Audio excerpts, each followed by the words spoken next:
Saudara, kenapa kita harus setiap hari atau setiap saat berdoa dan harus berdoa secara konsisten? Mari kita melihat dari satu dasarnya firman Tuhan. Nah, kita ini belajar secara online tentang peperangan rohani. Kita masuk peperangan rohani. Nah, ternyata setiap hari, setiap saat kita itu memang harus masuki peperangan rohani. Karena apa? 1 Petrus pasal 5 ayat 8, demikianlah firman Tuhan. Sadarlah dan berjaga-jagalah, lawanmu si iblis berjalan keliling sama seperti singa yang mengaum-ngaum dan mencari orang yang dapat ditelannya. Lawanlah dia dengan iman yang teguh, sebab kamu tahu bahwa semua saudaramu di seluruh dunia menanggung penderitaan yang sama. Alkitab secara gamblang berkata kepada kita bahwa kita harus sadar. Kemudian kita harus berjaga-jaga karena lawanmu si iblis, ya. Karena lawanmu si iblis berjalan berkeliling seperti singa yang mengaum-ngaum dan mencari orang-orang yang dapat ditelannya. Saudara yang terkasih, ini adalah peperangan rohani yang kita lakukan setiap hari. Apa itu peperangan rohani? Mari kita pahami bersama. Peperangan rohani itu adalah pergumulan yang tidak tampak oleh mata, ya. Pergumulan yang tidak tampak oleh mata, namun sangat nyata mempengaruhi hati kita dan langkah kita setiap hari. Jadi peperangan rohani itu ada di dalam kehidupan kita sehari-hari, seperti yang dikatakan di dalam 1 Petrus 5 ayat 8, berjagalah, ya kan? Dikatakan kita harus berjaga-jaga dan kita harus sadar betul karena lawan kita si iblis ini yang berjalan keliling seperti singa yang mengaum-aum. Mengaum itu artinya dia mulai melancarkan suaranya, ya, seperti singa katanya gitu. Karena itu kita harus sadar betul karena memang ya peperangan rohani ini adalah pergumulan yang tidak tampak oleh mata tapi sangat nyata. Jadi mempengaruhi hati, mempengaruhi hidup, mempengaruhi langkah kita sehari-hari. Yakobus pasal 4 ayat 7, demikianlah firman Tuhan, karena itu tunduklah kepada Allah dan lawanlah iblis, maka ia akan lari daripadamu. James chapter 4 verse 7, so be subject. Jadi subject itu artinya bergantung penuh. Iya. Jadi subjek itu artinya bergantung penuh. Alkitab kita berkata tunduk. Jadi di sini dikatakan bergantung penuh, ya kan? Resist the devil, lawanlah iblis. Di sini cara melawannya artinya stand firm against him, tetap teguh melawan. Ya. Jadi di dalam bahasa Inggris dikatakan kamu harus tetap teguh melawan. Ya, nggak bisa kadang-kadang melawan, toh kadang-kadang berkata udahlah aku nggak kuat, begitu ya. Tapi ini benar-benar, jadi dikatakan resist the devil, ya kan, lawan, resist itu lawan, dan ada kata di mana di dalam tanda kurung di dalam Alkitab bahasa Inggris itu dikatakan stand firm against him, jadi tetap teguh melawan. Jadi nggak main-main saudara. And he will flee from you. Dia akan lari padamu. Jadi kalau kamu tetap teguh melawan, dia akan lari daripadamu. Perhatikan, iblis itu melihat, memperhatikan betul kapan waktunya kamu lengah, ya kan? Nah, Alkitab di sini jelas mengatakan kita harus tetap melawan karena peperangan rohani ini adalah pergumulan yang terjadi di setiap hari dalam hati, dalam pikiran, kehidupan di antara kita untuk melawan kehendak iblis. Ini bukan peperangan fisik, saudara. Ini bukan seperti kita membenci orang lain, memerangi orang lain, melawan orang lain, atau merencanakan jahat, kepada seseorang. Ini tidak seperti itu yang dimaksud. Nah, bagaimana? Mari kita masuki. Nah, kita harus betul-betul ikuti firman Tuhan ini, pelajaran ini tentang peperangan rohani ini kan. Ini bukan peperangan fisik, tetapi ini terjadi, yang pertama terjadi dalam pikiran. Contoh, pikiran negatif, rasa takut yang berlebihan, dorongan untuk kembali kepada dosa yang lama, kebohongan dari musuh. Ini dulu, kita sampai di sini. Pertama-tama kita harus tahu bahwa dorongan dan godaan iblis ini itu bekerja di dalam pikiran. Ya. Pikiran kita diubek-ubek, pikiran kita dikerjain, pikiran-pikiran negatif, mulai memikirkan hal-hal yang tidak baik, mulai berpikir negatif, mulai berpikir buruk ya. Kita mulai dibawa di situ. Jadi pikiran kita itu dikuasai, karena tadi perhatikan dikatakan tunduklah kepada Allah, lawanlah dia dengan hati yang teguh, maka dia akan lari daripadamu. Jadi iblis itu memulainya dari pikiran, makanya pikiran kita harus tunduk kepada Allah ya, harus bergantung penuh kepada Allah. Kemudian ada rasa takut yang berlebihan. Terserah mau rasa takut apa ya. Ini melalui pikiran saudara yang dikerjain. Rasa takut, takut ketinggian ya, takut sendirian, takut ini, takut itu. Nah, ini adalah pikiran. Ya, saya kemarin itu bertelepon dengan dua orang teman pendoa yang sebenarnya memang setiap hari kita itu selalu melakukan peperangan rohani. Dia itu sepertinya dikuasai oleh rasa takut yang berlebihan ya. Walaupun sifatnya tidak seperti itu, seolah-olah gitu kan. Jadi seolah-olah ingin melindungi begitu ya. Tetapi ini adalah rasa takut yang berlebihan, saudara. Nah, rasa takut ini sangat buruk, menguasai, dan ini harus dikalahkan. Ini tidak bisa dikalahkan dengan mencoba-coba, tapi harus dikalahkan dengan doa. Saudara, saya takut ketinggian ya, setiap kali saya harus berdoa untuk itu. Nah, kemudian ada dorongan untuk kembali ke dosa yang lama. Mari perhatikan misal begini ya. Apa sih yang sangat mendominasi di dalam kehidupan kamu? Ya. Dosa-dosa di masa lalu sebelum kamu bertobat, sebelum kamu dengan sungguh meninggalkannya. Dosa-dosa di masa lalu, dosa yang menguasai kamu sepenuhnya itu apa? Nah, ini ada rasa keinginan ini ya.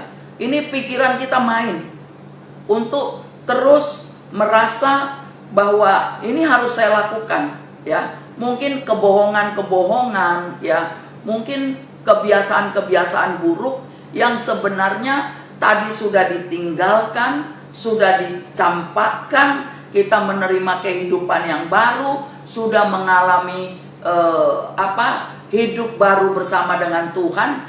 Tapi di sepanjang perjalanan hidup kamu tidak rasakan gitu ya, sepertinya tidak terlalu diperhatikan, tapi ini bisa muncul, saudara.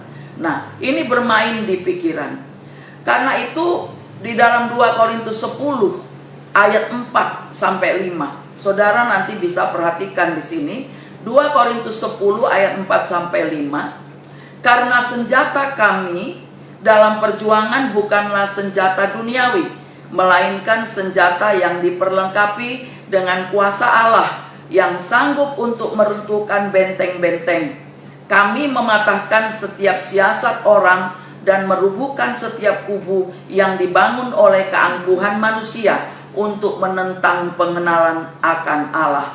Kami menawan segala pikiran dan menaklukkannya kepada Kristus. Perhatikan di ayat 5 itu bagian terakhir, kami menawan segala pikiran dan menaklukkannya kepada Kristus. Kata menaklukkan pikiran kepada Kristus artinya mensejajarkan, menundukkan ya. Kita tunduk betul kepada pikiran-pikiran Kristus. Hendaklah pikiranmu diperbaharui oleh Kristus Yesus. Jadi pikiran kita yang terutama harus diperbarui. Seseorang tidak akan pernah bisa menghidupi kelahiran baru apabila dia tidak menundukkan pikirannya kepada Kristus. Seseorang tidak akan pernah bisa menghidupi kehidupan yang baru bersama Tuhan apabila tidak menaklukkan pikiran kepada pikiran Kristus. Contoh, kalau dulu serakah, tetap serakah. Ini pikirannya nggak mau tunduk, ya kan? Ini keakuannya tentu nggak mau tunduk. Jadi ini terjadi. Nah, peperangan rohani melalui pikiran. Sekarang kita masuk mengenai peperangan rohani juga terjadi melalui godaan. Nah, godaan tentu ini dari luar, ya. Pikiran itu tadi dari diri kita, ini dari luar, dan lebih condong, lebih sering itu kita melihat, ya. Seperti apa dari luar? Dorongan untuk marah tanpa kendali. Ini juga menguasai. Kemudian menyerah sebelum berusaha. Iri hati atau cemburu, melakukan yang bertentangan dengan firman Tuhan. Saudara perlu perhatikan step by step kehidupan saudara setiap hari, ya. Perlu diperhatikan step by step kehidupan saudara setiap hari. Apakah dorongan untuk marah tanpa kendali ini ada? Misalnya di rumah hal-hal kecil gitu, ya. Tapi ada seperti dorongan itu. Nah, ini saudara dikuasai, ya. Perlu penundukan diri kepada Kristus itu tadi, supaya kita tetap melawan dia. Nah, ketika kita memberi makanan kepada ego kita, dorongan kita ini, maka itu akan terjadi. Jadi kita harus punya penyerahan yang penuh kepada Tuhan, saudara, ya kan? Harus punya penyerahan yang penuh kepada Tuhan, ya kan? Kemudian ya, hal-hal yang peperangan rohani gini kan, gampang menyerah gitu ya. Untuk melakukan sesuatu, belum apa-apa udah nyerah, udahlah gitu ya. Malas juga begitu. Malas itu sesuatu loh, ya kan? Malas itu bukan tentang orang lain, malas itu bukan tentang situasi, malas itu bukan tentang capek, malas itu masalah hati, ya kan? Masalah engkau berpikir bahwa masih ada nanti, masih ada nanti, masih ada nanti. Itu sebenarnya kamu harus perangi di dalam dirimu. Ya, malas ya saudara. Nah, ini perlu. Kemudian apa? Iri hati, cemburu gitu kan. Iri hati dan cemburu ini beda. Jadi gini, kalau iri hati, kamu rasanya nggak seneng kalau melihat orang lebih maju dari kamu. Kamu nggak seneng kalau lihat orang lebih bisa dari kamu. Kamu nggak senang ketika melihat orang kaya dari kamu. Kamu nggak bisa melihat orang bersenang-senang. Ini iri hati. Kalau cemburu ini beda lagi. Cemburu itu begini, kamu ingin menguasai sesuatu, tetapi kamu tidak dapat melakukannya. Ternyata tidak bisa. Jadi kamu ingin kuasai dia, gitu kan? Dalam segala hal. Misalnya dalam hubungan, istri ingin menguasai suami atau suami mau menguasai istri. Cemburu itu tidak ada rasa percaya. Nah, kenapa kamu cemburu? Kamu gak punya kasih, ya. Kamu kehilangan kasih. Kenapa kamu cemburu? Kamu kehilangan identitas. Cemburu itu tidak baik. Cemburu itu lawan daripada buah roh. Cemburu itu bukanlah pekerjaan Roh Kudus. Jadi cemburu itu kamu tidak sanggup, ya. Kamu tidak sanggup untuk menundukkan dirimu. Nah, mengapa orang cemburu? Sekali lagi, krisis kasih. Jadi orang yang krisis kasih, cemburunya tinggi, saudara. Jadi kita harus lakukan. Nah, kemudian ini apa? Peperangan rohani ini pasti setiap hari ya. Setiap hari ini para pelayan Tuhan harus tahu. Setiap hari kita harus menyadari betul di bagian ini ya. Bagian ini ada satu bagian yang saya mau katakan kepada saudara. Di bagian ini, ya kan? Ini kita paling sering melakukan, yaitu apa? Melakukan yang bertentangan dengan firman. Nah, tadi saya katakan bahwa peperangan rohani ini adalah satu perbuatan, pergumulan yang tidak nampak, tapi kita harus lakukan karena kita bisa rasakan, ya. Saya secara pribadi ya, dengan adanya lalat aja di dalam rumah itu jadi pikiran. Kenapa gitu kan? Ingat ya, rumah orang kudus, rumah orang yang rohani itu bersih dari binatang-binatang, dari semua itu. Karena itu kekotoran. Saudara harus benar-benar berjuang berdoa untuk rumahmu supaya rumahmu dikuasai oleh Roh Kudus. Jadi setiap hari akan ada peperangan rohani. Jadi peperangan rohani ini juga terjadi melalui kehidupan. Jadi saudara, kalau iri hati atau cemburu gitu ya. Nah, seperti misalnya pelayan-pelayan Tuhan gitu kan. Nah, ingin menjatuhkan pelayan Tuhan lain ya. Menjatuhkan dengan cara menyebar fitnah, itu namanya cemburu. Ya kan? Itu cemburu. Itu bukan buah roh ya. Cemburu itu nggak berkenan di hadapan Tuhan. Nah, iri hati beda. Tadi saya katakan, iri hati gini, kamu rasanya nggak senang kalau lihat orang lebih dari kamu.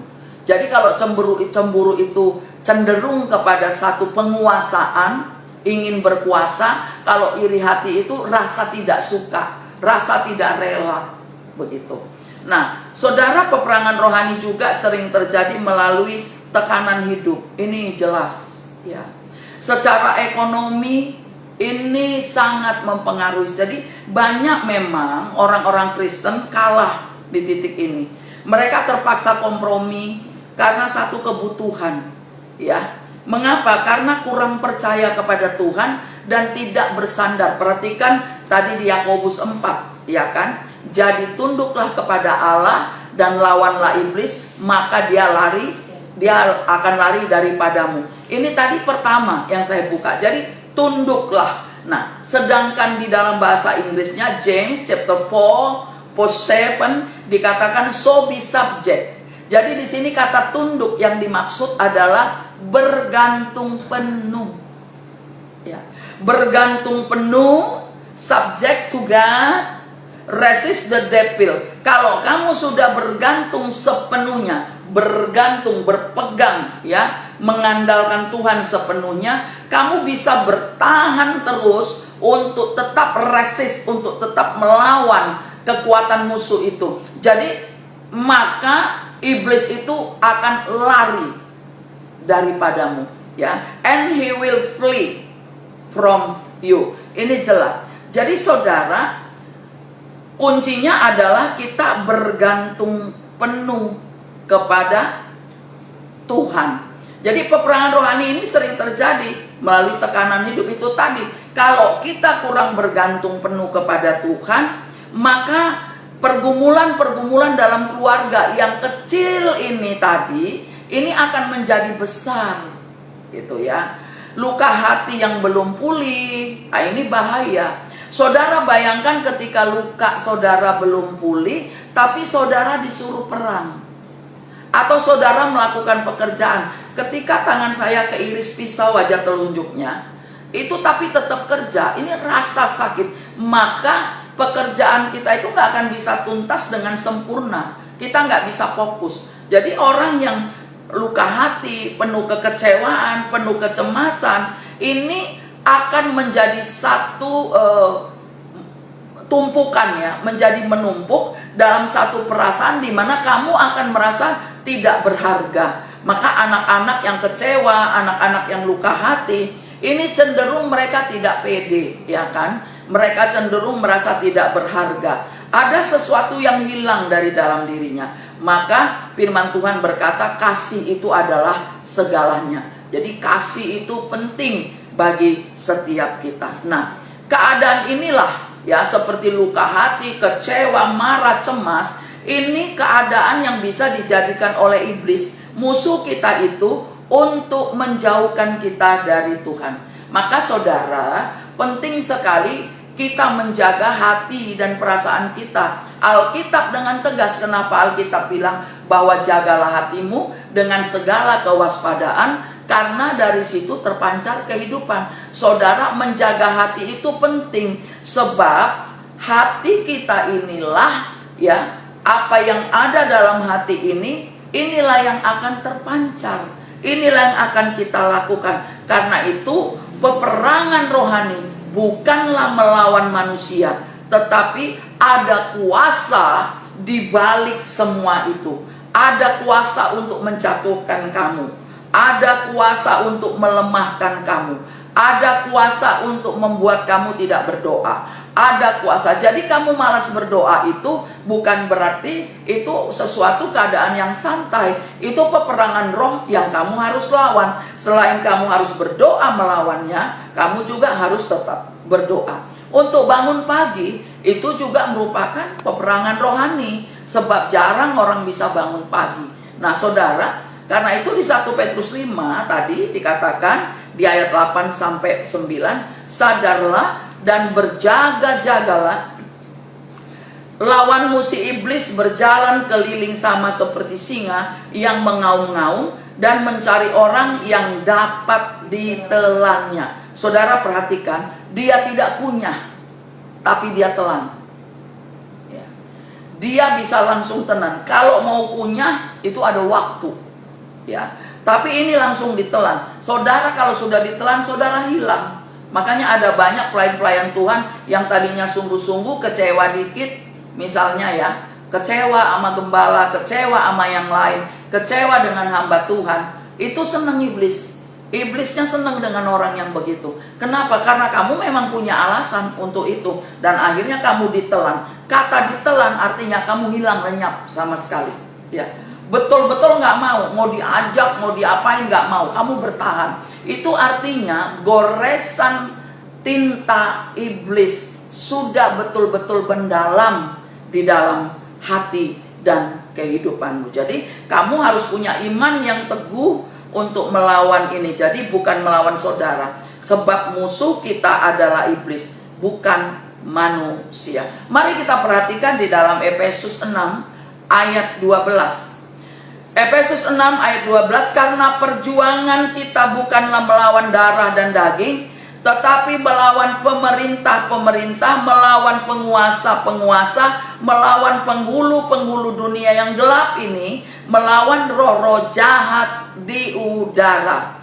Saudara perhatikan, musuh kita itu bukan darah dan daging, maka kita berjuang bukan untuk darah dan daging. Kita melawan penguasa-penguasa, melawan penghulu-penghulu. Jadi penguasa dan penghulu, ya. Ini artinya yang kita lawan orang ini adalah satu spirit yang penting, ya. Yang menguasai itu kata berkuasa, dia itu berkuasa penuh, ya. Teritorialmu yang menguasai apa, ya. Penghulu itu pemimpinnya apa, ya. Yang memimpin di daerah tertentu itu apa? Contoh di satu daerah, kamu tinggal di daerah mana? Keadaan yang terjadi itu apa? Nah, kalau di situ yang banyak kamu lihat orangnya malas atau apa, nah, contoh misalnya di terminal, itu kan banyak orang tidak beraturan di sana. Tentu ada penghulunya, ada penguasanya yang harus diikuti dan ditunduki. Saudara, penguasa kita adalah Roh Kudus. Amin. Penguasa kita adalah Roh Kudus dan bukan roh jahat.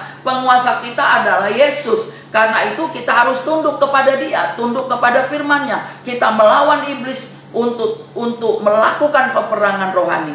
Jadi memahami betul dalam Efesus pasal 6 ayat 12 ini banyak orang tahu ayatnya. Apalagi ini kan dinyanyikan gitu kan. Sebab itu ambillah selengkap senjata Allah, lawan dan hancurkan musuhmu, ya kan? Itu berperang bagi sebagai laskar Allah, kibarkan panji kemenanganmu. Sebenarnya saudara, kamu berperang sebagai laskar Kristus untuk kemenanganmu. Tuhan sudah memberikan kekuatan itu, ya kan? Sebab itu ambillah senjata Allah, di dalam kuasa namanya. Saudara, kuasa nama Yesus itu tidak akan terjadi di dalam kehidupanmu apabila firman-Nya tidak tinggal di dalam kamu, ya. Sebab itu ambillah senjata Allah, di dalam kuasa namanya. Kamu berpikir, kamu mau ambil senjata apa? Ketika kamu sakit hati, senjatanya apa? Pengampunan. Amin. Jadi harus tahu. Jadi ketika nyanyikan ini, ambil senjata Allah, gitu kan. Ketika kamu kecewa, Ambil senjata Allah. Apa? Pengharapan di dalam Tuhan. Bahwa pengharapan itu tidak mengecewakan. Ketika kamu ambil senjata apa? Ketika kamu dikuasai amarah, kamu harus tunduk kepada Allah. Ya kan? Kamu harus punya hati, kamu harus jaga. Itulah senjata Allah yang kita ambil. Bukan sekedar untuk dinyanyikan. Sebab nyanyian ini adalah profetik. Nyanyian ini adalah nubuatan. Itu ya. Ambillah senjata Allah di dalam kuasa namanya, dan bukan injak-injak iblis di kakiku, di dalam kuasa namanya. Oh, oh, oh, oh, haleluya. Perhatikan. Jadi kalau kita penuh firman, kita bisa ambil senjata itu. Senjata yang mana? Kalau kamu ketika malas, ambil senjata itu, bacakan firman itu, kumandangkan firman itu, gitu kan? Kalau malas cari Tuhan, maka kamu akan berkata, ketika kami agak lemah berdoa gitu, Bapak Gembala langsung, hai jiwaku, gitu ya. Nanti saya langsung bilang, hai Juliana, ya kan? Percayalah kepada Tuhan, berharaplah kepada Tuhan lebih lagi. Nah, itu langsung Roh Allah itu bekerja untuk membawa kita lebih berharap, dan kemudian kita semangat, kita berapi-api. Jadi banyak orang tahu ayat ini tapi gagal menangkap pesan utamanya. Yang paling penting yang kita harus tangkap adalah pesan utama daripada firman ini. Jadi kita jangan lalai ya, karena kita sering lupa bahwa iman Kristen bukan sekedar ingin nyaman, melainkan kita punya panggilan untuk berjaga-jaga. Katakan amin. Jadi Efesus 6:12 ini, karena perjuangan kita bukan melawan darah dan daging, tetapi melawan pemerintah-pemerintah, melawan penguasa-penguasa. Sekali lagi, yang saya maksud melawan pemerintah-pemerintah bukan pemerintah negara, bukan pemerintah daerah, tapi roh yang memerintah. Jadi kalau kita mau baca di bahasa aslinya, itu diperjelas, di mana dikatakan melawan roh-roh yang memerintah, penghulu-penghulu di udara, roh-roh jahat di udara. Jadi ada roh-roh jahat di udara ini. Maka kita kalau berdoa perlu membersihkan roh-roh, perlu membersihkan udara. Kami berdoa supaya udara di sekeliling kami bersih dalam nama Tuhan Yesus, disiram oleh darah Yesus, dibersihkan, dikuduskan. Jadi Efesus 6 ayat 12 ini jelas sekali saudara ya. Kita melawan roh-roh jahat, bukan melawan darah dan daging. Nah, ayat ini adalah pondasi utama mengapa orang percaya disebut laskar Kristus, ya kan? Sebab itu ambillah senjata Allah. Itu kan karena kita adalah laskarnya, ya. Laskar itu tentara, pasukan. Laskar itu adalah pasukan yang berperang untuk kemenangan kita, saudara. Jadi ada pertarungan yang intens.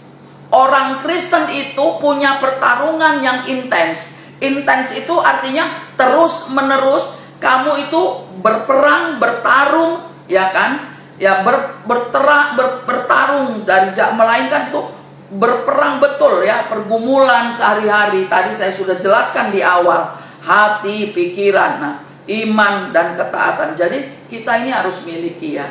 Kalau mau perang, kalau kita mau hidup berkenan bersama dengan Tuhan, kita harus berani melawan semua kekuatan musuh secara intens. Itulah sebabnya bangunlah pagi-pagi. Ketika engkau memberkati dirimu, bernubuat bagi keluargamu, engkau sudah melawan iblis. Ketika engkau sedang bernubuat untuk anak-anakmu, bahwa anak-anakmu akan punya masa depan yang penuh harapan, kau sedang berperang melawan iblis. Ya, tidak harus perangnya dalam nama Yesus, dalam nama Yesus. Perkatakan bahwa hari ini kamu bisnisnya lancar ya, usahanya lancar, pekerjaanmu baik, tidak ada musuh yang dapat melawan engkau. Apabila ada rancangan-rancangan orang fasik, maka Tuhan akan menggagalkannya. Mungkin di awal-awal kamu sepertinya biasa saja, ya kan? 1-2 kali, 1 minggu itu biasa saja. Tapi perhatikan ya, efeknya, akibatnya ketika kamu rajin terus berkata, memberkati, bernubuat, itu melawan iblis, ya, melawan toksit, pikiran-pikiran toksin ya. Jadi kita melawan. Jadi kita ini orang Kristen ya nggak boleh hidup teruslah di zona nyaman gitu kan. Kita ada di pertempuran rohani, tapi indah gitu ya. Kenapa? Karena itu kita lakukan ya, ada waktu-waktunya. Kan kita nggak 24 jam, tetapi kita kan sudah memulainya di pagi hari. Perlindungan Allah turun ya, perlindungan terhadap kesehatan, perlindungan terhadap jantung dan paru-paru, perlindungan terhadap organ tubuh, perlindungan terhadap keuangan, perlindungan terhadap pekerjaan, perlindungan terhadap anak-anak. Semua Mazmur 21 dibaca, Mazmur 91 dibacakan. Itu dikatakan apabila ada panah, ya katanya kan, yang diterbangkan waktu malam, waktu tidur, ada rancangan iblis, maka perlindungan Allah sudah ada. Kita seperti dilapisi, ya dilapisi oleh satu kekuatan yang tidak bisa ditembus oleh musuh. Kata bukan melawan darah dan daging, bagian ini disalahartikan, bukan melawan manusia, pasangan ya, pemimpin atau sama orang percaya, tapi musuh kita yaitu di balik kuasa-kuasa itu. Saudara, kesombongan itu juga kuasa iblis yang harus dilawan. Cara melawannya apa? Tunduk kepada Allah, bergantung penuh kepada Allah. Nah, jangan salah sasaran. Ketika kita salah sasaran, kita akan kehilangan kekuatan dalam bertarung. Ya, kita lemah, makanya nggak ngerti gitu. Jangan pakai cara-cara dunia, saudara, kan? Karena musuh sejati kita itu nggak kelihatan, tapi bisa dirasakan. Amin. Ditipu orang, ini kan ada kuasa di balik itu, ya. Ada penguasanya, ada mandornya, gitu. Jadi saudara harus hancurkan itu dengan kuasa darah Yesus. Pemerintah-pemerintah dan penguasa itu tadi saya katakan bukan penguasa struktur politik dunia, tetapi melainkan hierarki kuasa kegelapan itu yang ada di dalamnya. Seperti apa? Kejahatan yang terorganisir, ya, korupsi yang terorganisir, korupsi yang nggak ada habis-habisnya di negeri ini. Itu adalah kejahatan, itu perbuatan musuh, saudara. Saya kemarin nonton ya satu drama, bagaimana orang jahat itu dikuasai oleh pikirannya dan ada yang mengatur dari belakangnya.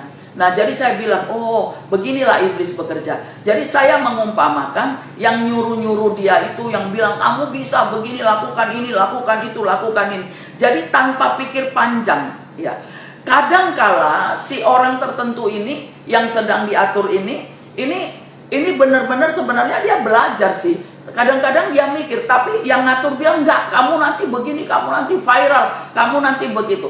Memang benar viral, tapi ternyata mempermalukan. Nah, saudara, saya melihat iblis itu mendorong, ya, tanpa berpikir panjang. Itu penguasaan iblis, ya. Enggak ada pikir panjang, itu didorongnya. Saudara, kejahatan itu terorganisir loh. Kejahatan itu terorganisir. Jadi kalau ada seseorang membenci tanpa sebab, jadi gini, kalau kamu kesal kepada satu pemimpinmu, contohnya di gereja lah, kamu mungkin tersinggung dengan pendetamu, ya kan?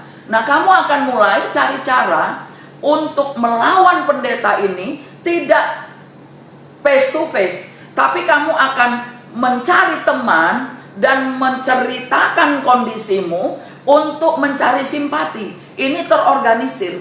Ini adalah cara dan strategi iblis. Karena itu firman Tuhan berkata para pendoa harus melawan. Lawanlah dia dengan iman yang teguh. Nah, iblis itu bekerja dengan strategi. Ya, dia punya strategi, saudara. Strateginya iblis ada, jangan salah.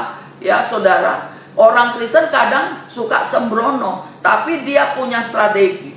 Ada sistem yang mempengaruhi nilai, budaya, dan cara berpikir manusia. Lihat ya. Budaya itu pelan-pelan masuk dalam gereja, ya. Sepertinya kayak budaya adat kan, pokoknya begini. Yang tadinya mungkin syairnya diganti, jadi lagunya rohani, gitu kan. Nah, ini budaya, ini jadi dilegalkan. Ingat, iblis itu kerjanya paten, ya.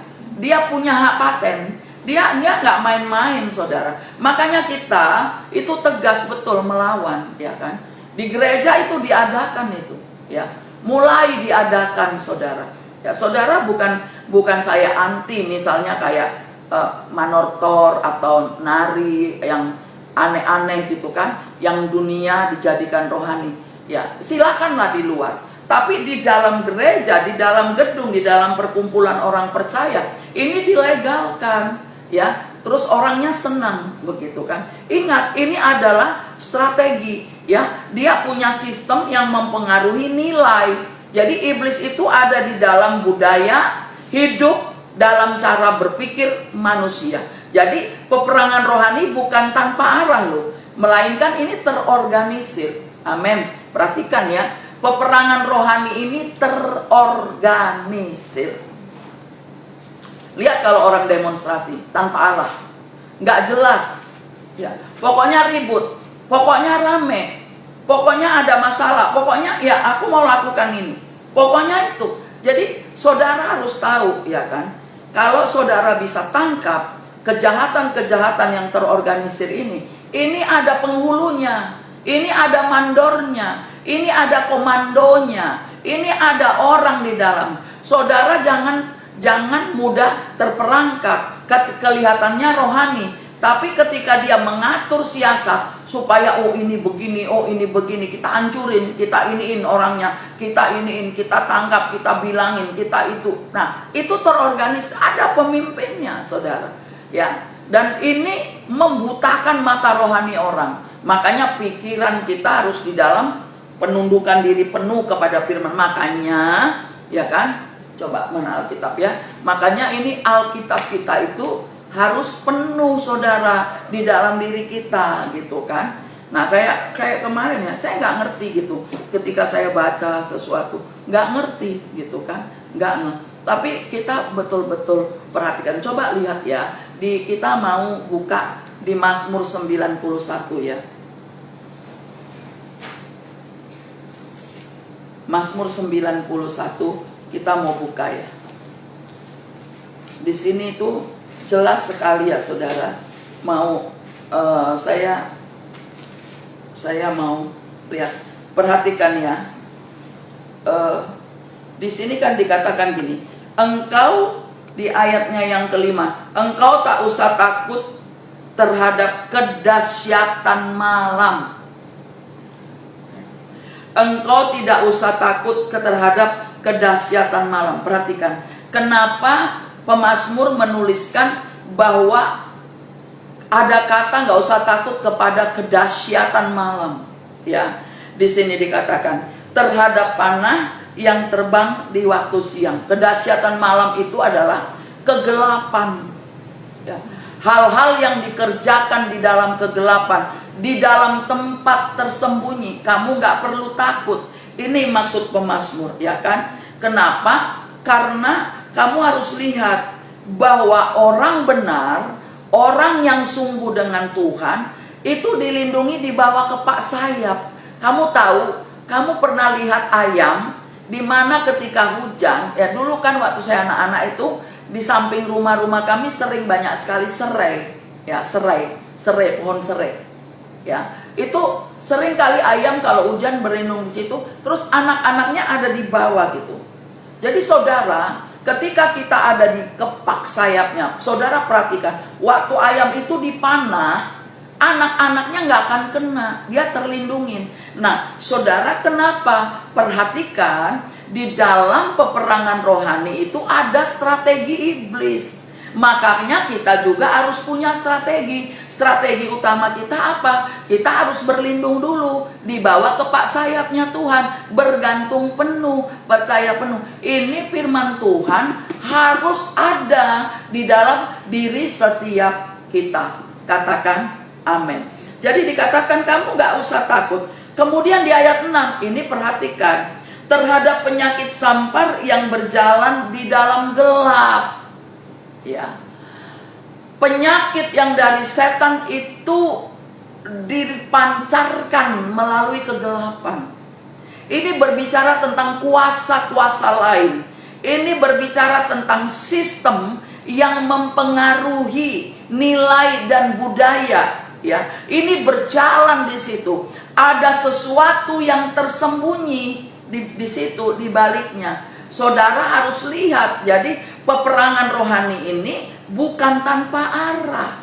Kalau dikatakan kita harus melawan penghulu-penghulu dunia yang gelap, menunjuk kepada gini, kamu jangan punya kebutaan rohani. Makanya mata rohanimu harus dibukakan. Kamu harus percaya betul bahwa Alkitab ini nggak boleh kamu biarkan.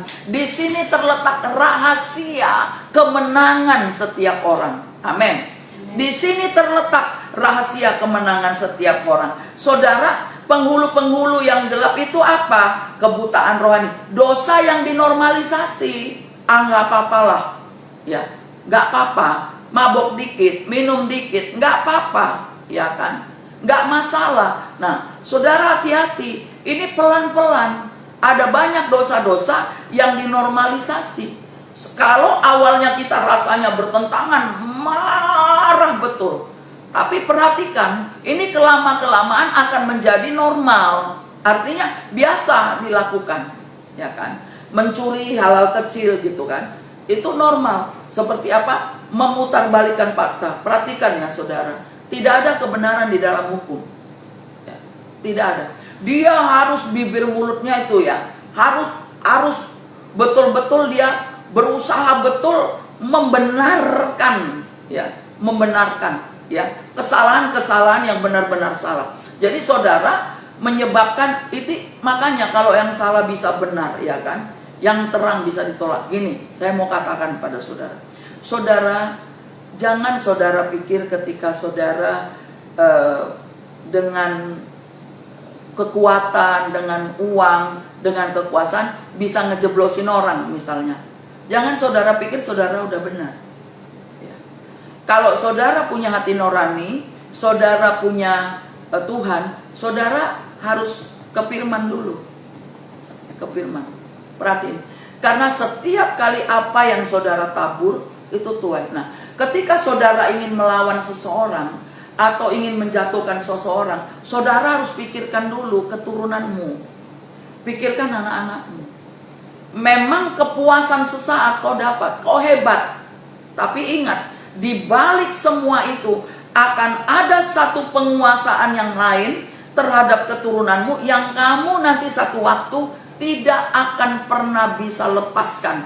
Itulah yang disebut dengan kutuk atau curse. Curse, kutuk. Perhatikan. Jadi kadangkala kita pikir kita menang, kita ini, kita mampu, wah ini. Tapi ingat, ini akan menjadi satu kutuk, ya. Dan ini memuaskan iblis, menyenangkan iblis. Saudara, tidak selamanya, ya, tidak selamanya. Makanya kan Alkitab bilang, kalau anak-anak Tuhan, biarlah perkaramu diurus oleh Tuhan, ya kan. Nah, karena itu sebagai Laskar Kristus, kita ini dipanggil berbeda, ya. Laskar Kristus nggak boleh larut dalam kegelapan, ya. Caramu berteman itu udah beda. Caramu berteman itu udah beda. Untuk datang ke satu tempat bersejarah itu perlu hati-hati. Makanya kita nggak segampang itu, saudara. Waktu saya belajar jadi mulai jadi pendoa pemetaan rohani, itu untuk masuk museum itu kita doa puasa dulu, berdoa betul. Karena di museum itu kan ada sejarah, ada benda-benda, ada hal-hal apa yang semuanya itu mengandung arti. Karena itu saudara harus tahu, masuk daerah tertentu, saudara itu sedang berhadapan dengan penguasa tertentu. Nah, makanya sebelum berangkat, biarlah langkah kaki kita ada langkah kebenaran. Amin. Bukan langkah kaki kanan. Katanya kalau melangkah keluar rumah kaki kanan dulu, masuk rumah kaki kanan. Gak ada hubungannya kanan dengan kiri. Yang ada hubungannya itu adalah spirit kamu, ya kan. Mau kamu melangkah kaki kanan, kaki kiri dulu. Jika Tuhan beserta dengan kamu, siapakah lawan kamu. Saudara harus tahu. Jadi roh-roh jahat di udara ini berbicara pengaruh wilayah rohani. Jadi kalau di situ orang yang bulat, susah betul gitu kan, ya kan? Secara fisik mereka itu bekerjanya halus, ya kan? Di pikiran, di perasaan. Coba perhatikan, ada banyak orang kadang-kadang bicaranya halus tapi bulat gitu, nggak ketemu gitu kan. Nah, kemudian ada apa? Tapi di dalam dirinya ada keputusasaan. Ini keputusasaan ini adalah kekalahan rohani. Karena serangan terbesar kepada kita itu adalah apa? Kelengahan. Kita dijadikannya lengah, ya. Akhirnya kompromilah dengan hal-hal yang kecil. Nah, ini memang kita harus betul-betul sadari sebagai orang percaya. Jadi makna yang utuh, mari kita perhatikan makna yang utuh dari Efesus 6 ayat 12 ini begini. Jika kita tidak sadar bahwa hidup ini adalah peperangan, kita akan bertarung dengan cara yang salah. Makna yang utuh dari Efesus 6 ayat 12 ini adalah jika kita tidak sadar bahwa hidup ini adalah peperangan, kita akan bertarung dengan cara yang salah, melawan musuh yang salah dan kalah tanpa sadar. Makanya saudara, kalau pemilihan kepala daerah itu kan yang tokohnya itu tenang, tapi pendukung-pendukungnya ini berusaha, ya kan? Nah, saudara, semua di balik itu ada maksud tersembunyi. Jadi perlu waspada, saudara, ya, perlu waspada. Jadi waspadanya dengan cara bagaimana? Kamu bawa senjata? Enggak. Doa yang terus menerus, ya.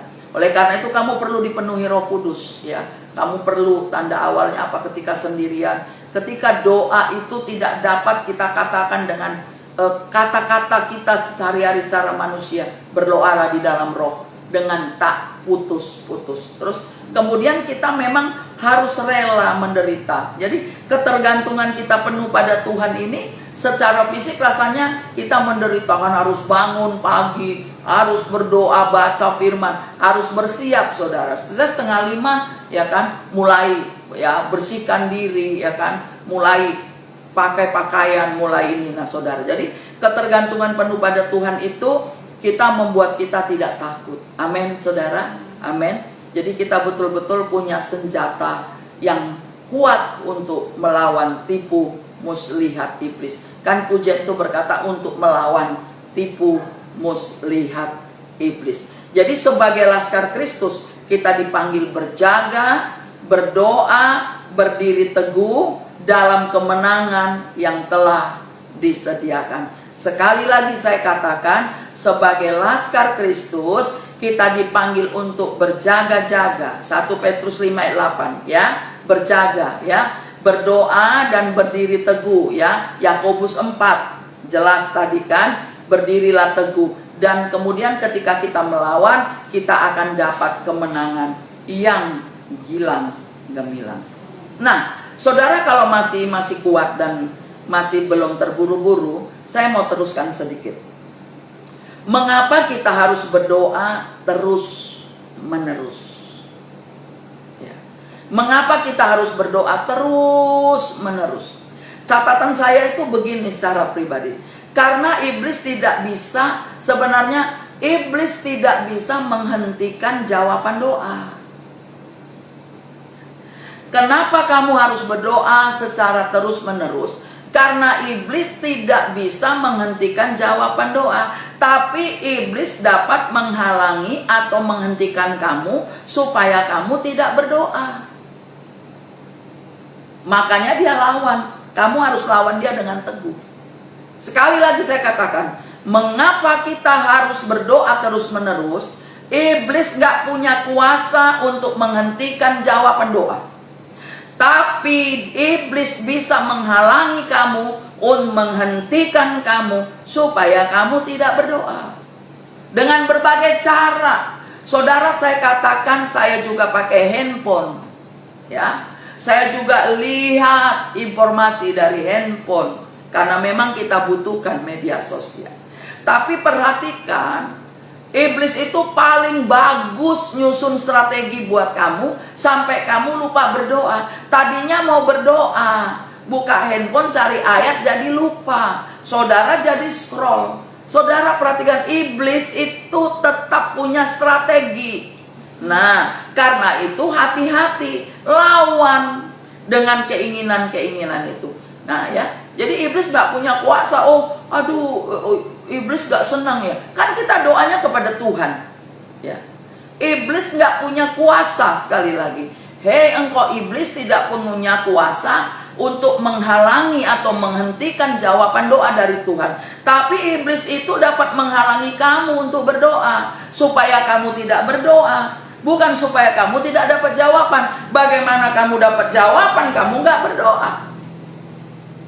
Karena Alkitab dengan jelas berkata, berserulah kepadaku, Yeremia 33 ayat 3. Berserulah kepadaku, maka aku akan menjawab engkau. Jelas ada jawaban doa. Masalahnya kita dihalangi oleh iblis untuk tidak berdoa. Misalnya dengan tidur, ya, dengan kesibukan, dengan apalah yang gak karu-karuan. Padahal gak ada apa-apa. Nah, karena itu saudara harus pahami betul ya, Tuhan itu berdaulat mutlak. Ini tiba-tiba tadi saya pikirkan, hari Rabu nggak ada yang main gitar. Hari Rabu nggak, ini udahlah kamu nggak usah berdoa gitu. Tapi saya berdoa di kamar saya nyanyi, saya nyembah. Kemudian saya bilang sama Rita, setelah itu saya siap-siap, saya bilang sama Rita, ayo saya mau ngajar begitu. Ya saya sudah berdoa, gitu kan. Hadirat Allah saya rasakan. Jadi ya, itu datangnya dari dalam. Nah saudara, ketika kita mulai berdoa, kemuliaan Tuhan dinyatakan. Jadi Tuhan itu berdaulat mutlak, makanya kita harus tunduk ya. Jadi tidak ada kuasa gelap yang bisa menghalangi rencana Tuhan. Yang ada adalah membuat kamu malas. Begitu saudara, aturlah ya, aturlah pekerjaanmu dengan baik. Mari buka Yesaya 14. Yesaya 14 ayatnya yang ke-27. Buka Yesaya 14 ayat 27. Ya, demikian firman Tuhan. Tuhan semesta alam telah merancang, betul itu isinya. Kita lihat ya, Yesaya 14 ayat 27. Benar isinya. Tuhan semesta alam telah merancang, siapakah yang dapat menggagalkannya? Tangannya telah teracung, siapakah yang dapat membuatnya ditarik kembali? Ingat, iblis gak bisa gagalkan. Nah, kalau Tuhan sudah lakukan, iblis gak bisa gagalkan. Nah, bagaimana cara kamu menghadapi perubahan rohani ini? Ya kan? Yang tadinya udah redup, udah malas, udah mulai suam, masih bisa dibangkitkan. Masih kan, kitab Wahyu bilang, belilah pakaian lenang halus, kain putih, lumaslah matamu. Artinya kamu harus bertindak, kamu harus melakukan langkah-langkah untuk tetap bertahan di dalam peperangan rohani yang nyata ini, supaya kita tahu ya, yaitu pertama ya dengan firman, saudara. Dengan firman, firman itu sebagai pedang kebenaran. Jadi ketika musuh menyerang dengan kebohongan, kita melawan dengan kebenaran, nggak langsung lawan begitu. Ada doa-doa. Kedua, hidupi itu firman. Jadi doa saya hari-hari terakhir ini, hari-hari kedatangan Tuhan ini gini, Tuhan bantu saya untuk menghidupi firman. Saudara, kita ketika kita tinggal ya dengan orang-orang gak satu roh dengan kita, itu perlawanan itu terjadi. Ya seperti kami di rumah ini ya, ada orang yang kerja toh gitu kan. Ini saya melihat awal-awalnya bagus begitu ya, tapi ada hal yang menguasai dia dikuasai roh jahat. Ya dia nggak bergantung sama Tuhan, agama gitu kan.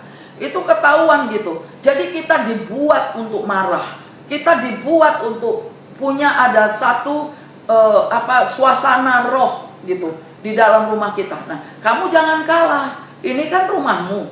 Lawan dengan teguh, doakan, usir gitu. Saya pun tegur gitu. Kenapa kok kamu nggak pernah begini, kok wajahnya begini, kok nggak ada sukacita? Nah itu Wajah orang yang tidak ada sukacita, itu ada penguasanya, itu ada roh jahatnya. Kemudian orang yang gak teguh, ya, sebentar A, sebentar B, sebentar gini, rasanya udah ngambil keputusan. Ada seorang anak itu ya, sebentar ikut ini, sebentar aku mau lawan ini, sebentar begini gitu. Itu kenapa? Ya karena dia dikuasai penuh oleh iblis itu tadi. Gak ada firman, ya. Oleh karena itu kita harus bersungguh-sungguh di dalam doa supaya kita bisa menghidupi kebenaran. Jadi kalau hamba Tuhan cuma bicara kebenaran tapi nggak menghidupi, itu namanya kebohongan. Kebohongan itu. Kebenaran itu harus dihidupi gitu kan. Bukan dengan cara pelayanan yang gitu banyak. Ya seorang bisa melayani tanpa menghidupi firman. Kan pelayanan itu cuma mengerjakan ketika kamu ditugaskan. Tapi menghidupi firman itu kan adalah gaya hidup kita sehari-hari. Maka kita harus berdoa dengan sungguh-sungguh. Saudara, ketika seseorang ada bakar ya, bakar satu benda yang ada kuasa gelapnya, itu bisa ketahuan itu. Jadi ketika kita misalnya ada benda yang sudah dimantra, ya kan, dikasih ke orang itu bilang, aku nggak sejahtera. Dia tanya ke hamba Tuhan, terus kelihatan, udahlah bakar aja. Waktu dibakar itu bisa ada, kenapa kok cuma benda, katakanlah itu alat medis atau apa, ya tipis aja. Kenapa bisa ada suara, bus, ya, itu apa? Jadi roh itu jahat, roh jahat itu nyata, ya. Jadi kesaksian teman saya bilang, aduh saya sampai ini gitu. Jadi saudara harus tahu, makanya ya kehadiran roh jahat dengan kehadiran Roh Kudus itu beda, ya. Kalau kamu suka merinding, katanya kehadiran roh jahat, ya kan? Roh Kudus turun pun kamu merinding. Kamu bedainnya mau lewat perasaan? Tidak. Kita harus ada di dalam roh. Kita harus hidupi itu kebenaran. Nah, jadi kalau orang yang suka jaga hati gitu, kadang pernah nggak kamu ya, tiba-tiba sebel, kesel lihat orang gitu ya, itu yang tadinya orang ini gimana, itu pasti orang itu sudah dikuasai roh jahat, ya kan? Artinya kamu tidak sedang juga dalam keadaan bagus ya, hatimu dijaga ya. Orang yang menjaga hati gini, dia tidak membalas jahat dengan jahat. Orang yang jaga hati itu tidak membiarkan kepahitan. Orang yang jaga hati tidak membiarkan amarah. Orang yang jaga hati itu egonya tidak berkuasa ya. Jadi tidak suka cari-cari caralah untuk membenarkan diri. Saudara, sekarang ini iblis sedang ingin banyak menjatuhkan orang supaya mereka menjauh dari Tuhan. Dan hal yang utama dan yang terbesar itu melalui kebutuhan sehari-hari. Ya, itu apa? Uang. Ya. Kemudian kalau kamu merasa berharga, merasa hebat karena kamu misalnya menerima satu jabatan, itu sudah dikuasai oleh roh dunia. Sudah dikuasai. Artinya gini, kamu sampai bertarung, sampai bayar harga, sampai harus keluar uang untuk mendapatkan itu, tujuannya supaya kamu cuma mau mendapatkan pengakuan bahwa kamu hebat di dunia. Kamu sudah dikuasai. Tapi dengar firman Tuhan. Firman Tuhan bilang apa? Dia berkuasa mengangkat dan menurunkan. Ya. Kalau kita ada di dalam kebenaran, ini nggak kita kejar, saudara. Ya. Pelayananmu yang nampaknya kecil, mungkin cuma main piano, mungkin cuma main drum, gitu ya, ya kan? Tapi sekarang banyak orang gampang aja. Aduh, aku nggak bisa, aku gini, aku diangkat ini, aku diangkat ini, ya kan? Saudara harusnya tanya Tuhan, ini cocok nggak bagi aku? Ini akan bagus nggak ke depannya bagi aku? Atau ini cuma membuat supaya aku punya status sosial? Ya kan? Saudara, kalau saudara dengan apa yang saudara embel-embel saudara miliki di bumi, rasanya saudara merasa terangkat, ingatlah bahwa saudara sudah dimandorin, sudah dikuasai. Ingat, oleh satu penghulu. Jadi kalau penghulu malaikat ada, penghulu penguasa jahat juga ada. Karena Iblis itu tadinya adalah malaikat terang dan sekarang dia ada dalam kegelapan, tapi menyamar dalam bentuk sepertinya terang. Jadi dengan menetapkan batasan yang sehat seperti apa? Nah, kita mulai punya batasan yang sehat, ya, mengampuni, kemudian selalu menasehatilah, ya, orang-orang di sekelilingmu, ya, ingatkan kesalahannya supaya dia nggak kecebur, ya kan? Kemudian kalau kamu mengampuni itu ada satu kuasa yang keluar dari dirimu. Jadi mengampuni itu artinya gini, mengampuni bukan berarti membiarkan dirimu disakiti lagi, bukan, ya. Mengampuni bukan berarti membiarkan diri disakiti terus-menerus. Mengampuni itu artinya melindungi hati kita dari sikap memberontak, ya. Ini boleh kamu catat, ya. Mengampuni itu bukan membiarkan kamu disakiti lagi, tapi mengampuni itu artinya melindungi hati kamu dari sikap memberontak. Itu mengampuni, ya. Jadi jangan karena aduh sulit mengampuni. Enggak sulit mengampuni, karena kamu sedang melindungi diri kamu dari pemberontakan, ya kan? Kamu sedang menyelamatkan diri kamu. Kamu sedang menyelamatkan hidupmu. Kamu sedang memberikan makanan rohmu dengan makanan yang sehat. Jadi dengan bergantung penuh kepada Roh Kudus, ya, sebagai sumber kekuatan dan damai sejahtera itu akan berkuasa atas kamu. Saudara, sebagai yang terakhir, saya mau berbicara, saudara, bahwa dengan bergantung penuh kepada Roh Kudus, ini adalah sumber kekuatan dan damai sejahtera, ya. Kalau kamu berjalan dengan Roh Kudus, kamu punya kepekaan.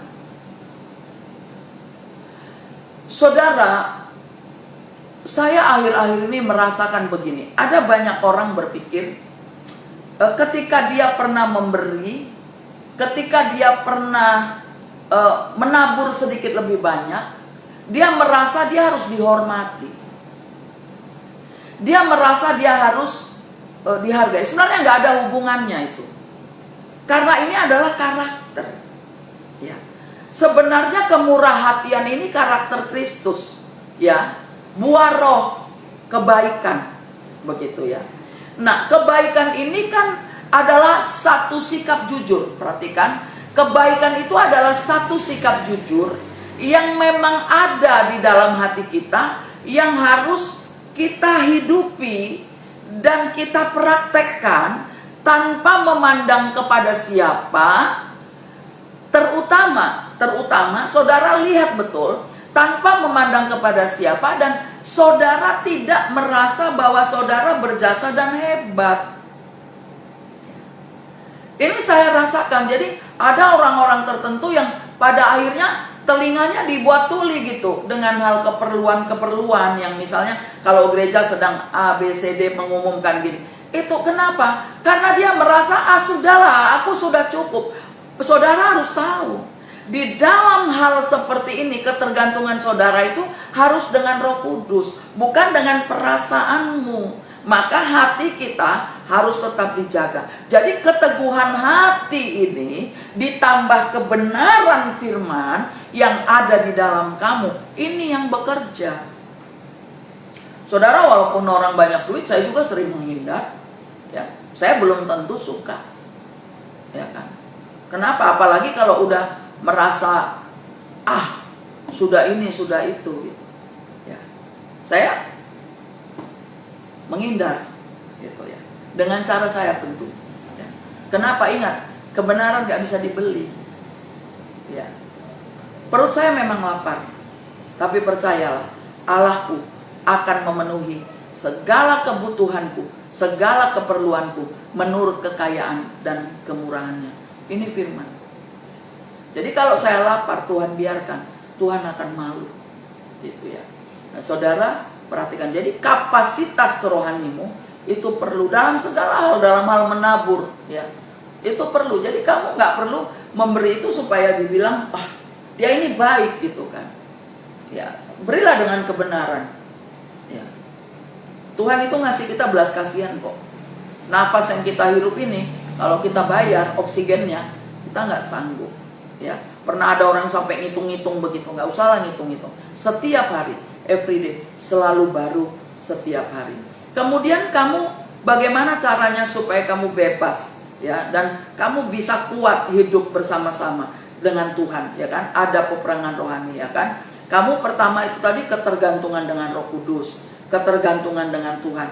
Jadikan Roh Kudus sumber, ya kan? Jadi apapun yang kamu lakukan, baik itu memberi, baik itu melayani, baik itu mengkonsel, baik itu memperhatikan, semua itu karena Roh Kudus. Semua itu karena Tuhan yang menggerakkan kamu, yang memberikan kamu hati seperti itu. Hati kamu dijaga. Kedua, kamu harus berjalan dalam komunitas rohani, ya kan? Dan kamu harus hargai komunitas itu, ya. Kamu harus hormati komunitasmu, ya. Kamu hargai komunitasmu. Kamu ada di komunitas itu, ingat, tidak ada satupun komunitas yang tidak saling membutuhkan, ya. Komunitas ini saling membutuhkan, maka hati-hati. Iblis sering kerjanya di sini, gitu ya. Kita harus sadar betul di dalam komunitas ini, komunitas rohani. Jadi perlu adanya komunitas rohani agar peperangan rohani yang kamu kerjakan, yang tidak kuat untuk kamu kerjakan, bisa dimenangkan secara bersama, tidak sendirian, ya, tertolong begitu, ya.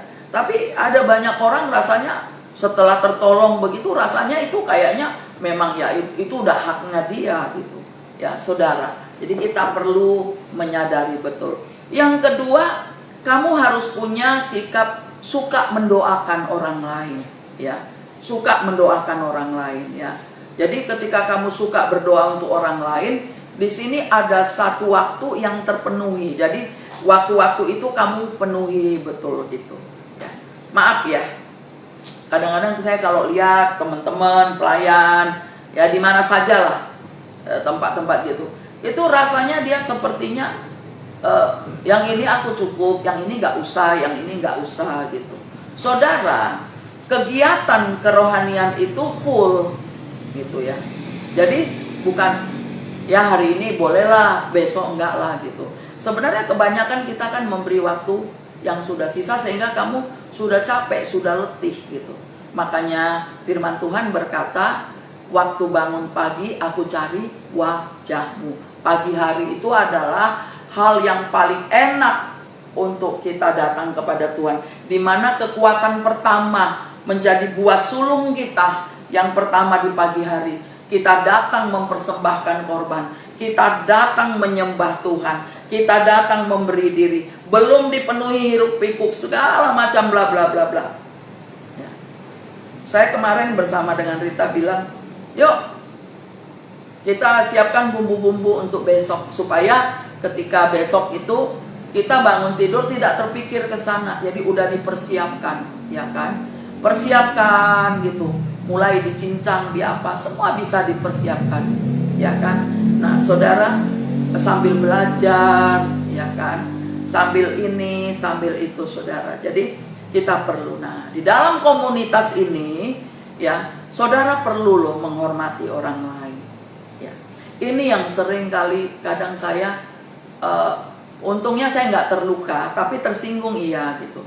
Kadangkala saudara ada tapi nggak hargai orang lain di sebelah saudara gitu. Misalnya orang lagi bicara gitu, saudara nggak punya sikap yang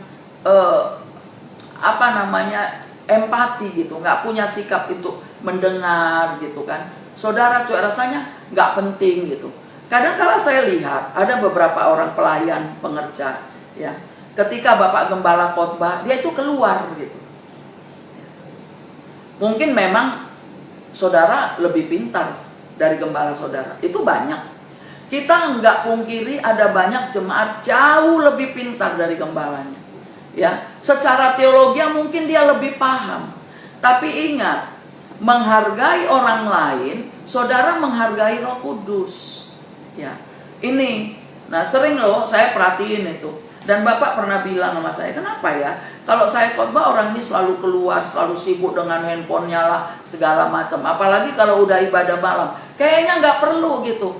Bapak Gembala lagi khotbah, orang itu di luar. Saya bilang ya mungkin dia sedang ngomong sama malaikat. Ya, saudara. Ini perlu saudara, ya kan. Kadangkala saya lihat dari mimbar gitu. Nanti saya lagi khotbah, orang itu ngelihatnya ke arah tembok gitu, nggak ngelihat ke depan. Ya kan? Ini kan komunitas. Seharusnya saat mendengar ya mendengar, gitu kan. Ini komunitas. Dan kelihatan gitu bahwa dia sedang sibuk dengan handphone itu, memang sedang apa gitu, tidak perhatikan. Jadi waktu saya khotbah kemarin bilang gini, saya nggak benci dengan orang yang punya handphone. Itu ada loh orang yang langsung campak kaget gitu, tersentak gitu.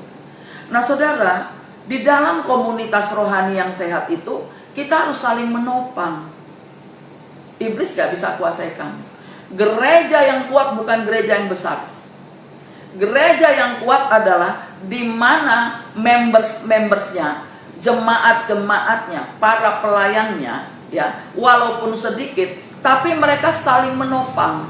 Ini kuat. Iblis gak bisa masuk. Iblis gak bisa robohkan gereja seperti ini.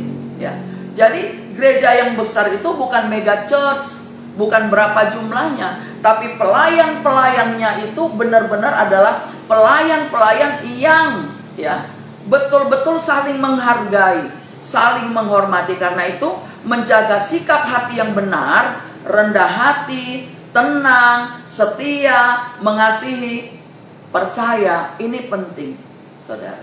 Amin. Ya, percayalah. Kalau pemimpinmu atau gembalamu atau ini untuk semua orang ya, bukan untuk gereja saya saja. Jadi misalnya gembalamu mungkin punya kelemahan lah gitu ya. Kamu nggak perlu bicarakan. Di sini kamu harus punya sikap hati yang benar.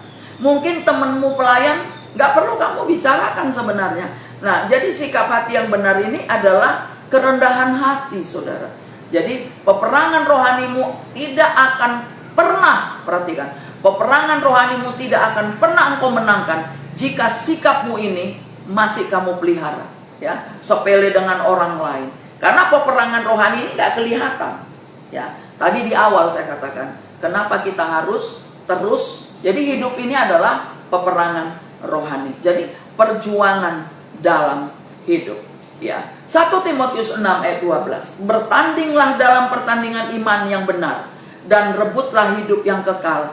Untuk itulah engkau telah dipanggil dan telah engkau ikrarkan ikrar yang benar di hadapan banyak saksi. Saudara, ketika saudara mengakui Yesus adalah Tuhan, mengundang Yesus untuk hidup dalam diri saudara, saudara diperbarui, saudara rebut itu hidup yang benar, saudara, ya kan?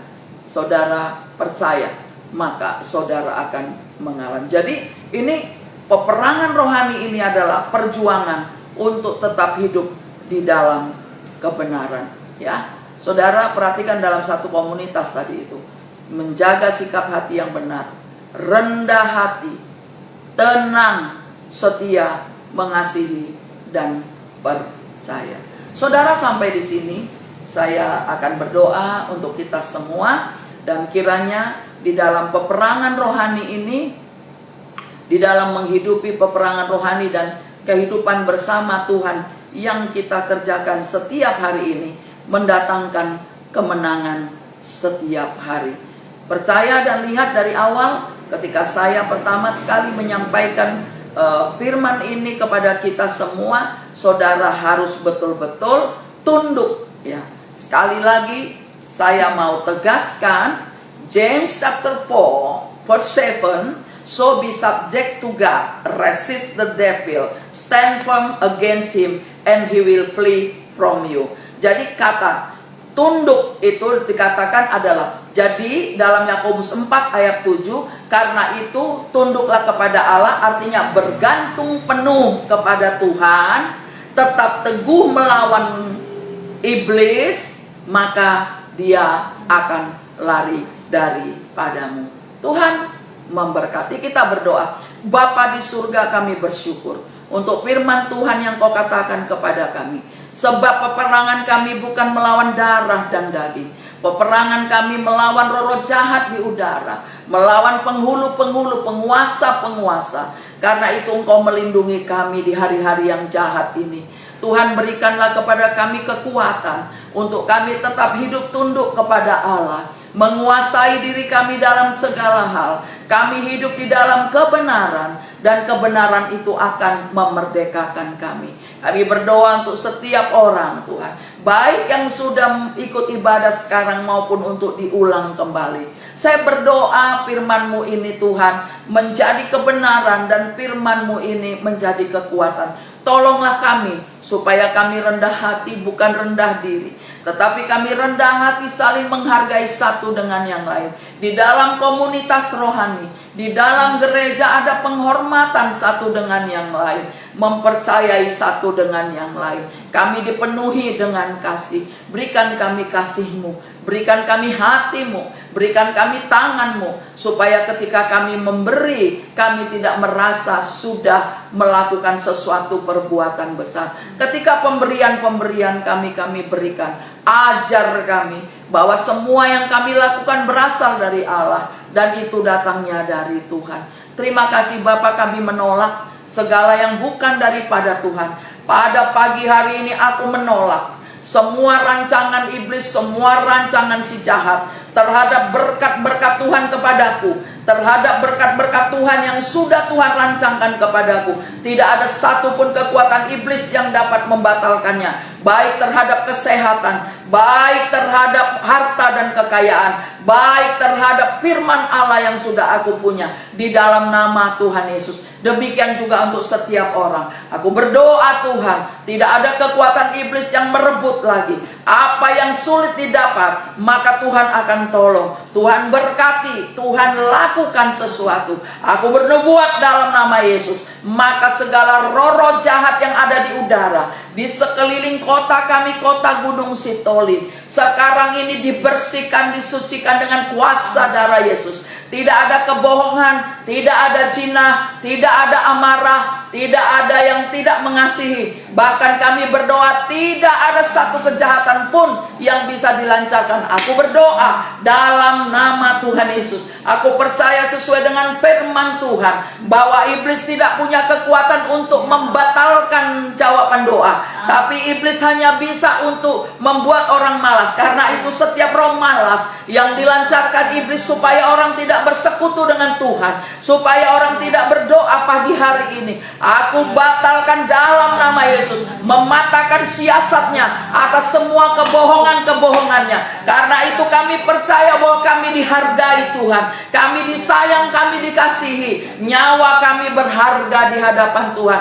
Kami tidak mati muda, kami akan menyelesaikan pertandingan iman kami, kami akan melakukannya di dalam nama Tuhan Yesus. Penyakit tidak akan membunuh kami, tetapi roh Allah akan terus bekerja kepada kami. Akan selalu ada solusi, ada jalan keluar di dalam nama Yesus. Aku berdoa untuk setiap anak-anak yang dikuasai gadget, untuk setiap anak-anak yang sekarang ini dikuasai oleh handphone, media sosial, gadget, permainan-permainan game. Semuanya Tuhan yang menguasai mereka. Aku minta kuasa-Mu membasahi setiap anak-anak untuk keluar dan dibebaskan dari semua game di dalam nama Tuhan Yesus, dari semua pornografi, dari semua yang tidak baik. Aku ikat, aku patahkan dalam nama Yesus. Apa yang tidak ditanam oleh Bapa di surga saat ini dicabut sampai ke akar-akarnya. Bebaskan anak-anak muda, bebaskan anak-anak, mulai dari anak-anak umur 6 sampai umur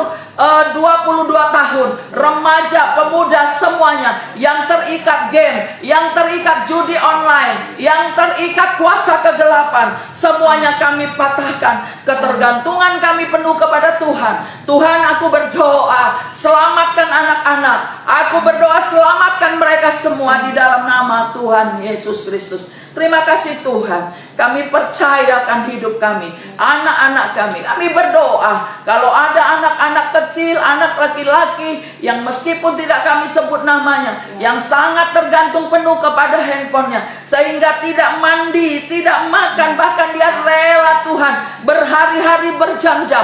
Hari ini dibebaskan, dipatahkan di dalam nama Tuhan Yesus Kristus. Terima kasih, biarlah firman Allah berkuasa penuh. Kami berdoa Tuhan, oh biarlah nama-Mu ditinggikan. Kami berdoa untuk seluruh kehidupan kami semua, kesehatan, kemampuan untuk hidup benar, melakukan firman Tuhan, itu menjadi bagian kami. Bapa, terima kasih, kami bersyukur. Kami berterima kasih untuk apa yang Tuhan sudah berikan kepada kami. Cinta-Mu kepada kami tidak akan pernah kami lupakan. Sepanjang hari ini juga di pastori ini dan gereja ada kuasa Allah, ada roh Allah, ada roh kasih, ada roh ketaatan, ada roh kebaikan. Tidak ada kebohongan, tidak ada dusta. Kami berdoa di dalam nama Tuhan Yesus. Tuhan, apa yang tidak dapat kami kerjakan, Tuhan yang akan menolong membantunya. Karena itu biarlah Tuhan dipermuliakan. Terima kasih, kami akan undur diri daripada live streaming ini dan pertemuan doa di tempat ini. Karena itu berkatilah kami, pulanglah, bawalah segala berkat dari Allah Bapa, cinta kasih yang sempurna dari Tuhan kita Yesus Kristus, serta persekutuan yang manis dengan kuat kuasa Roh Kudus akan menuntun menolong kita semua mulai hari ini sampai Maranatha. Tuhan menjemput kita di awan-awan permai. Dalam nama Yesus, bagi kita yang menerima, katakan amin. Saudara, saya mau umumkan bahwa setiap live ini nanti akan diedit dan akan diadakan di YouTube. Kalau saudara mau pelajari tentang peperangan rohani ini, saudara mungkin dalam 2 hari ya, karena ini harus diedit dulu dan nanti akan ditaruh di YouTube. YouTube-nya itu Juliana Nababan. Jadi ada pengajaran-pengajaran yang saudara bisa pelajari ketika saudara punya waktu luang untuk belajar di situ. Tuhan memberkati, shalom.